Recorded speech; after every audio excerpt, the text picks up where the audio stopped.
Bonsoir à tous, vous êtes bien sur LMTV et pour présenter votre info locale ce soir, Laure Girard. Bonsoir Laure. Bonsoir Anthony, bonsoir à tous.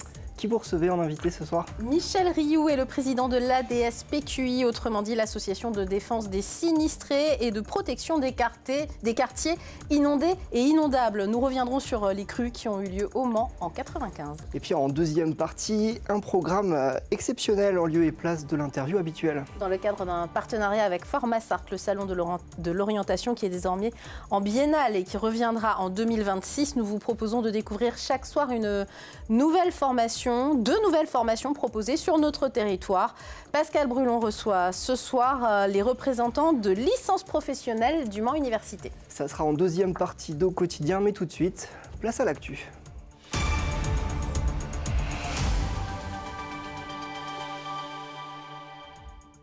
Nous sommes le mardi 21 janvier et au sommaire de l'actualité, les énergies renouvelables qui gagnent du terrain en Sarthe. À Champagné, nous avons assisté à l'inauguration d'une nouvelle installation d'ombrières et de panneaux photovoltaïques sur le site de l'entreprise Colas. À Marigné-Laillé, ce jeune artisan fabrique un couteau sartois en utilisant notamment des matériaux locaux. Et puis il y a 30 ans, jour pour jour, le Mans avait les pieds dans l'eau à la suite de grandes crues. Nous avons ressorti nos archives en images. Mais on ouvre cette édition avec un accident survenu ce mardi à Écommois. Un piéton est décédé après avoir été percuté par une voiture. Les faits se sont déroulés peu après 8 h du matin alors que la victime, âgée de 80 ans, venait d'acheter son journal et traverser la route près de l'hippodrome pour rentrer chez elle. La conductrice a été conduite à l'hôpital en état de choc. L'entreprise Colas à Champagné inaugure 4 ombrières de panneaux photovoltaïques. Cela fait déjà 3 ans que le projet a démarré. Plus de 700 000 € investis par des sociétés privées et publiques. Une énergie renouvelable qui profite à l'entreprise, mais aussi aux habitants de Champagné. Elisa Cribier. 600 kW. C'est ce que produisent l'ensemble de ces panneaux solaires. En plus d'approvisionner Colas, ils permettent de couvrir un quart des besoins en électricité de la commune de Champagné.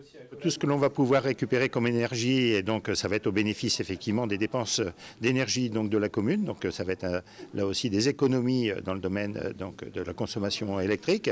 Les panneaux photovoltaïques permettent au site industriel de couvrir un tiers de ses dépenses énergétiques. L'objectif à terme est de dépasser la barre des 40%. Je pense que ce sera facilement atteignable puisque sur les 4 derniers mois depuis que c'est construit, on est déjà à 50% d'autoconsommation.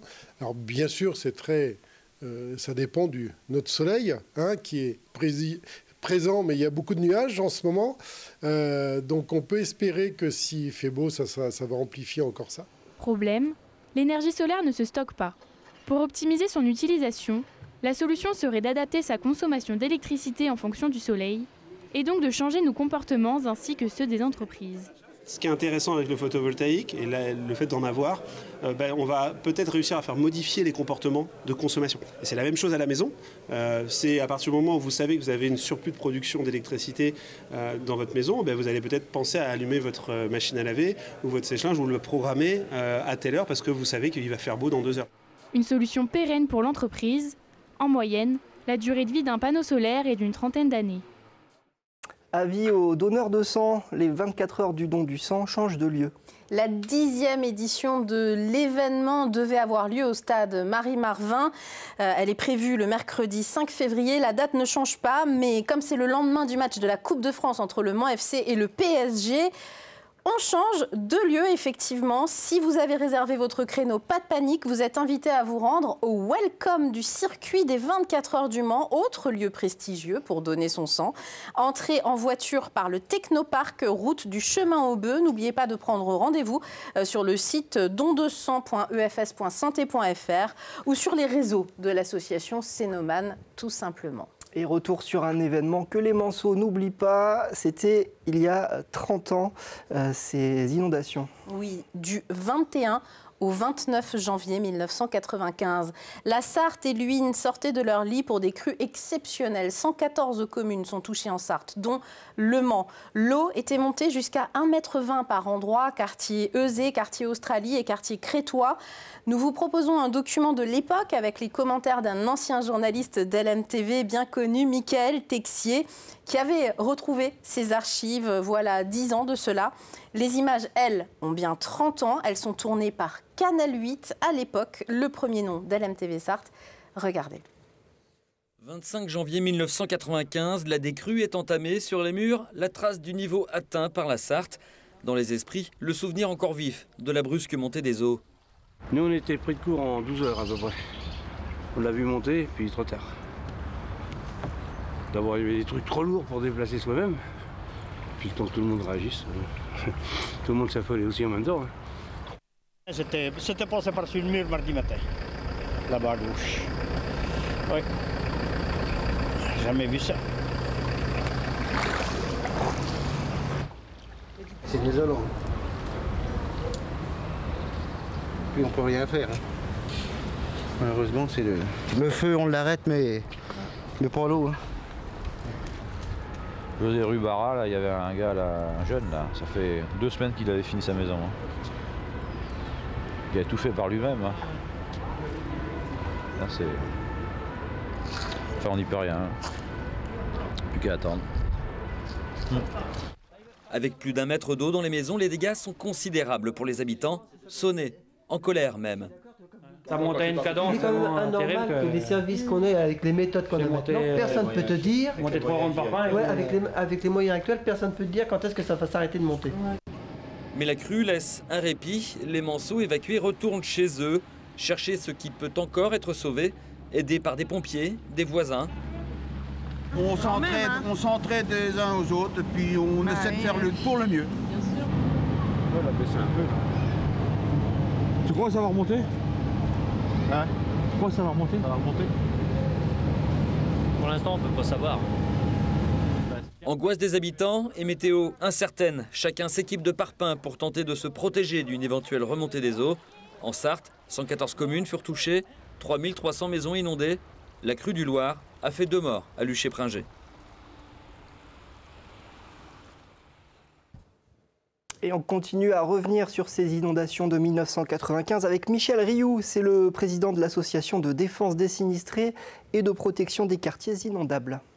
Merci d'être avec nous, Michel Rioux. Merci de m'avoir invité. Suite à ces inondations de 95, vous devenez président de cette association parce que vous êtes concerné, vous vivez quartier Crétois. Vous vous souvenez bien de cette situation, ces images qu'on voit il y a 30 ans? Tout à fait, je me souviens très bien puisque j'habite ce quartier depuis fort longtemps et effectivement les premières heures nous ont fait apparaître quelques centimètres dans les rues et on pensait que ça se limiterait à cela, mais ça n'a pas été le cas, alors qu'on avait déjà vécu 1966. Quoi. Il y a des dommages matériels, on les voit évidemment. 30 ans après, on se souvient encore de l'angoisse que ça peut provoquer? Tout à fait, l'angoisse... Parce que dans les maisons qui sont inondées, il est bien évident que très rapidement, on nous coupe l'électricité, on nous coupe le gaz, et par conséquent, il y a un stress important par manque de chauffage, et puis par le devenir de cette inondation qui ne cesse de monter, puisqu'elle est montée dans le quartier crétois à 80 cm, et effectivement, quartier Australie-Euzé à 1,20 m. Des dégâts, je le disais, dans 3500 maisons inondées à l'époque, des entreprises, les hôpitaux aussi, du Mans, les écoles, 650 personnes évacuées tout de même. En 2001, un grand programme d'aménagement justement pour pallier à ces effets de la montée des eaux que l'on connaît. 33 millions d'euros par exemple sont aujourd'hui budgétés par Le Mans Métropole, dont 13 ont déjà été investis dans des digues, dans des déversoirs. Des aménagements ont été faits depuis. On ne peut pas dire que la chose ait été prise à la légère, notamment par certaines collectivités. Effectivement, vous avez raison, ça n'a pas été pris à la légère et à partir de 2001, suite à un programme a été édifié et de ce programme, il y a un certain nombre de choses qui ont été faites et qui méritent d'être citées parce qu'il y a eu des endiguements d'une part d'un certain nombre de quartiers, il y a eu aussi des reprises au niveau des ponts pour faciliter le passage de l'eau au bas des ponts. Et puis il y a surtout eu aussi des grands clapets automatiques qui ont remplacé des seuils fixes qui ont permis de libérer les eaux du Mans. Au niveau des barrages, par exemple. Des barrages. Ce sont sur les barrages ont été remplacés par des grands clapets fixes. On l'a vu très dernièrement, là, par exemple, le barrage de l'Épau qu'on voit à l'image. Merci à l'équipe technique. Effectivement, des travaux sont en cours. Sont en cours, oui. Et il s'agit effectivement de pouvoir maîtriser le niveau de l'eau et le débit en fonction des crues. Exactement, exactement.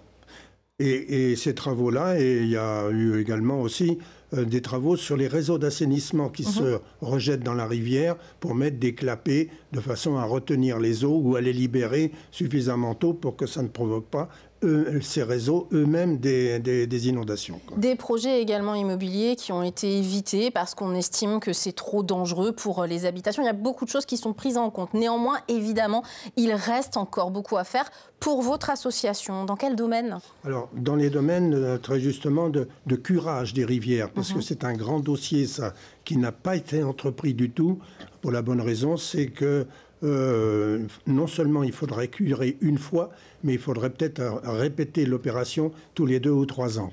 Ça, c'est quelque chose d'important qui n'a pas été réalisé.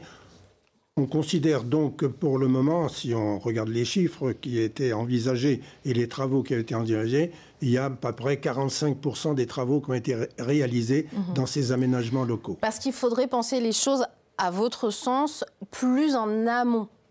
Tout à fait. Ouais. Ce que l'on attend beaucoup, c'est la réalisation de ce qu'on appelle des retenues sèches en amont, autrement dit des mini-barrages qui seraient capables de retenir les eaux pendant 3 ou 4 jours et les libérer petit à petit de façon à réguler les débits et qu'ils n'arrivent pas en masse au niveau de l'urbanisation inondable. Des aménagements qui coûtent très cher, évidemment. Qui coûtent très cher.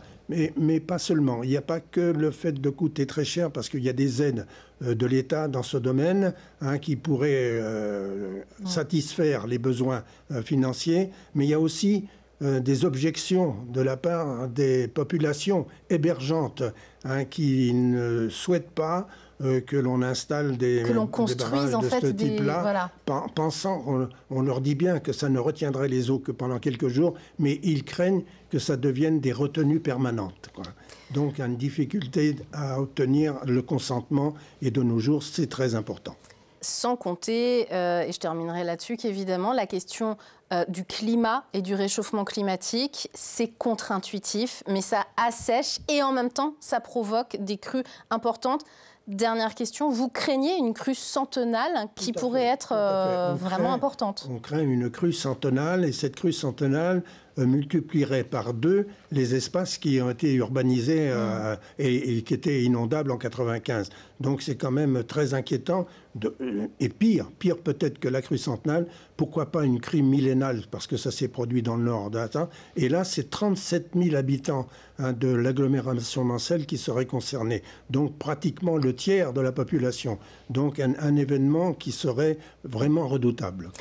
En tout cas, aujourd'hui, contrairement à il y a 30 ans, il y a Vigicru qui est très précis et qui peut vous donner des indications. Je vous conseille d'y aller si vous êtes en zone inondable régulièrement. Vigicru, et vous pouvez vous mettre une alerte, notamment si on est en alerte jaune ou rouge. Vigicru au pluriel.gouv.fr, ça vous donne vraiment le niveau des eaux. Et puis si vous voulez des infos sur l'association, adspqi.fr. Merci Michel Rioux d'être venu sur ce plateau. Nous avons un site internet. Oui, absolument, merci. Une belle histoire, celle d'une reconversion professionnelle. Cet ancien dessinateur industriel fabrique désormais des couteaux. Il a un nom magnifique, Cyril Chantoiseau. Il y a 3 ans, il a lancé les outils de Bercé. Dans son atelier à Marigné-Laillé, il façonne et assemble des lames qu'il conçoit comme de simples outils, sans prétention, si ce n'est de les rendre accessibles à tous. Anthony Piton l'a rencontré. Le geste est précis. Des premières esquisses jusqu'aux finitions, Cyril Chantoiseau donne vie à des couteaux-outils, avec toujours un certain degré d'exigence technique et esthétique. Là, je regarde si le fil est bien centré, et droit aussi, et rectiligne. Ce qui n'est pas rectiligne, c'est le parcours de cet artisan. Au départ dessinateur industriel, c'est pendant la période du Covid qu'il tranche pour se lancer dans la confection de couteaux. J'ai eu le temps de réfléchir beaucoup, voilà, au milieu de la forêt, et j'ai été inspiré. Le couteau, ça m'a toujours passionné en fait. J'ai toujours eu un couteau sur moi, ça, voilà, c'est quelque chose qui me plaît depuis toujours. Et voilà, créer mon couteau, c'était un peu la consécration, quoi. Son modèle phare, le voici, le Carnut. Un couteau doté d'une ouverture en éventail et d'une fonction de sécateur. Un outil que cette fine lame décline en série, toujours avec le même design. Donc je fais les plans de toutes les pièces du couteau en fait. Et puis ensuite, ces plans, je les envoie à des gens qui savent faire la découpe laser de ces pièces. Moi après, à partir de là, donc je reçois toutes ces pièces et puis c'est là que commence le travail d'assemblage, quoi. Le manche, lui, est fait maison avec du bois local. Un process qui permet de réduire drastiquement le prix unitaire.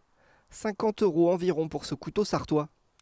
Et pour le futur, une version inox est aussi en train de prendre forme. Voilà, c'est la fin de cette édition. Merci à vous de nous avoir suivis. Tout de suite, c'est la météo. Et puis en deuxième partie d'Au Quotidien, vous retrouverez une interview de 2 représentants de licence pro à l'Université du Mans dans le cadre de Format Sarthe. Nous, on se dit à demain, 18h30, sur LMTV Sarthe. Bonne soirée.